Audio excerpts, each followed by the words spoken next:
This is the story of a woman who went through a lot when she was young. She missed out on all of her dreams because of the circumstances in her family. She then gets another chance to fulfill her dreams when she is 70. Let's see how she goes about it. Welcome to Movie Recall. In today's video, we will be going through the 2014 fantasy comedy film Miss Granny. It's time to recall. Let's get started. Turn on subtitles and spoilers ahead. Malsoon, a 74-year-old widow, lives with her son and his family.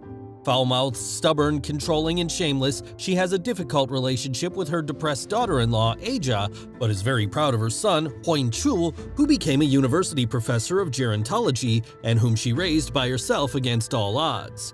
She has become the sort of person who is always telling other people to do things and tends to get in arguments with everyone. The good news for her daughter-in-law, Aja, is that she is not home the whole day because she works at a cafe with her childhood friend, Mr. Park. There is a woman named Okja, and Malsoon always calls her a vixen. They always tend to get into arguments, and well, how could today be an exception? Okja goes on to make fun of Malsoon and flirts with Mr. Park. Malsoon seems to have enough of her as she goes on to get physical with her, and as she grabs her from her hair in order to teach her a lesson in another language. Mr. Park tries to put an end to the fight by becoming between them and ends up being the victim as he gets hurt. When he goes home later that evening, his daughter named Na-young gives him a piece of her mind for always defending Malsoon and ends up getting hurt. Speak of the devil, Malsoon appears over there and she now goes on to scold Ma-young for speaking to her own father in that manner. Na-young in return asks Malsoon to apologize to Mr. Park for injuring him, but she refuses. Before she leaves, she drops a bag of peaches for Mr. Park, who goes on to follow her on his bike and gives her a ride. Na-young, however, is shocked when he sees that Malsoon has brought his father peaches despite the fact that he is allergic to them. On the other hand, at a local TV studio, music producer Sang Yu is annoyed at the day's auditions. He is frustrated because all the new bands are focusing more on their looks than their singing. He does not see them singing from their souls. One of his colleagues goes on to point out that they should hire old people to sing because, unlike young singers, they can sing from their souls. She suggests that they find some ghost singers and let the new kids do the lip-syncing. The next morning, we see Malsoon scolding Aja for cooking wrong while Jiha tries to sneak out of the house with his guitar to go to an audition but is caught by both women. Aja asks him to get rid of his guitar and focus on studying because that is his future, but his grandmother, Malsoon, gives the boy some money and asks him to pursue his dreams. When the boy leaves, the two women again start to argue as Aja tells Malsoon that she should stay out of it when the matter is between her and her kids. Malsoon in turn tells her that she should not be so depressed given the fact that her husband has a good job and she just stays at home. She compares her situation to herself when she was of her age, and she goes on to tell Aja that life is much easier for her compared to him because she had to raise her son all alone. Jiha went on to audition, but it does not go well because the lead singer is unable to perform her best as she spent the whole night clubbing and smoking. Jiha confronts her for not taking it seriously, but she tells him that she quits. When Malsoon goes home after work that day, she finds Aja passed out on the floor. She is rushed to the hospital, and the doctor tells him that she needs to stay in an environment where she does not feel stressed. The doctors, in fact, strongly advise her to live apart from Malsoon. Malsoon's son discusses sending his mother to a retirement home. His daughter right away agrees, but Jiha, who is very close to his grandmother, does not agree. Malsoon eavesdrops on the conversation and gets hurt, but says that she is willing to go. Hyun-chul promises his mother that he is going to take her home as soon as his wife gets better. Malsoon pretends that she is fine, but she is in fact deeply hurt. She is not herself at the cafe and starts to stay quiet most of the time. One day, an angry woman comes to the cafe, and it turns out that her family lost their restaurant after they helped Malsoon when she was alone and in need. She, however, repaid them by stealing the recipe and opening her own cafe. Malsoon is in no mood to talk about this, but the woman, on the other hand, has been looking for her for many years, and she does not want to let it go that easy. She grabs Malsoon and attacks her. Malsoon does not even defend her, and Mr. Park is again the savior. As Mr. Park pulls them apart, Malsoon explains that she did what she had to do to give her son a good life. She had no other choice. That night, while Malsoon sits on the road waiting for the bus, she cries when she receives a call from her grandson. Jiha asks her if she can take him and his band out for dinner. Malsoon says yes, and they decide on a location to meet. Before she goes there, Malsoon stops by a photo that has a portrait of Audrey Hepburn on its window. She goes inside thinking of a nice picture for her future altar. The man in the studio tells her that he is going to make her look 50 years younger. After getting done at the studio, she takes a bus, and on that bus, she is hit on by some young men on the bus. Malsoon is confused because she is an old woman and the boys are still hitting on her until she sees her reflection and gets shocked to see that she is back in the body of her 20-year-old self. She goes to a pharmacy to get some medicine. She remembers that she has to meet her grandson for dinner. She quickly gets to the station, but when she gets there, she does not find the courage to approach them with her younger self.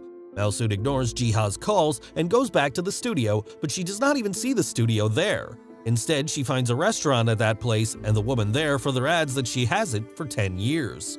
That night, Malsoon does not go back home, and her whole family is worried about her. She spends the night at the community center, and when she wakes up, she feels young. She then decides that she is going to stay that way. She goes shopping to get new clothes and gets a haircut just like Audrey Hepburn.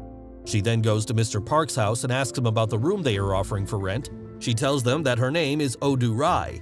That night, she goes to her house and leaves a note at the door in order to let them know that she is okay. As the suspicious girl of the Korean title, all anyone sees is that Do-rai speaks with a regional accent and walks like an old lady, and that she acts very strangely and motherly for her age. After wowing a group of pensioners with a stirring karaoke tune one day, she attracts the notice of her unknowing grandson Jiha, his fourth year in university, and Han Sung-woo, a TV music producer who has been looking for talent in the area. He said that he needed someone who could sing from their soul, and this is exactly what Malsoon does. After her song is over, she receives a warm standing ovation from the crowd, but Malsoon gets out of there worried that her grandson might recognize her. Seung runs after her, but she is nowhere to be found. That night, Jiha comes to Mr. Park's house and Malsoon is also there. He likes what he sees and goes on to ask out Malsoon for a drink, and she says yes. Jiha then asks Malsoon to be the new vocalist for his band.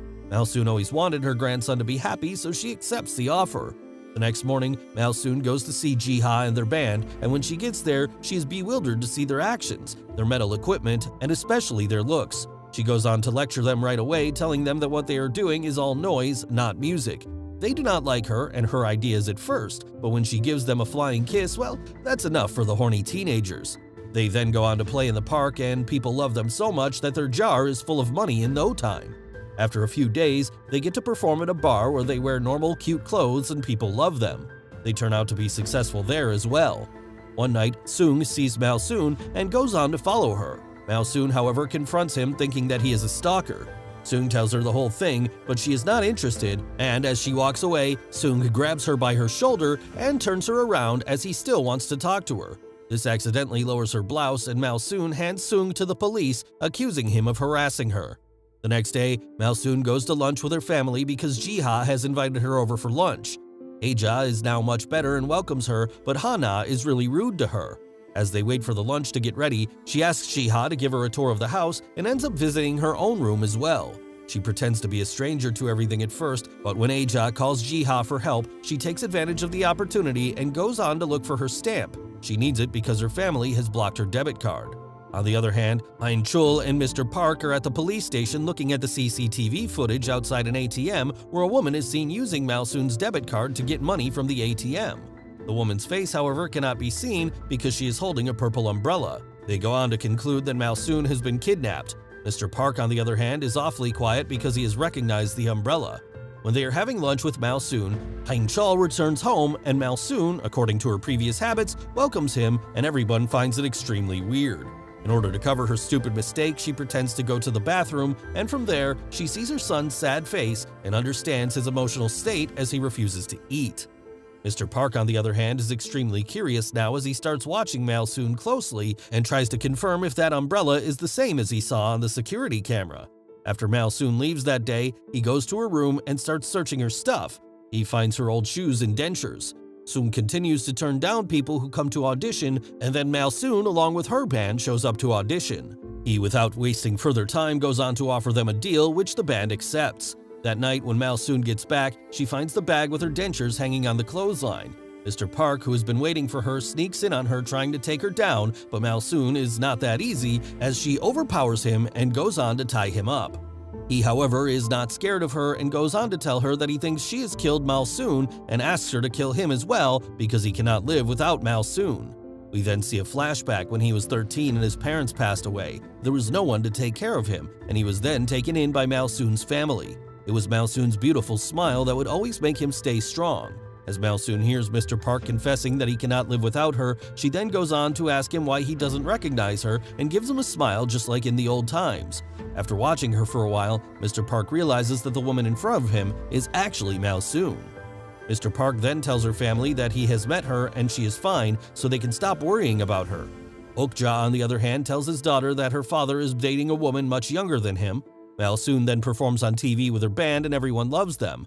That night, Malsoon and Park's daughter get into a fight and Malsoon ends up leaving the house. The next day, Mr. Park goes to see Hein Chul and tells him the truth, who does not believe him. Malsoon, on the other hand, goes to Soong's apartment where he tries to flirt with her. Malsoon meets Mr. Park after a few days, who has been worried about her.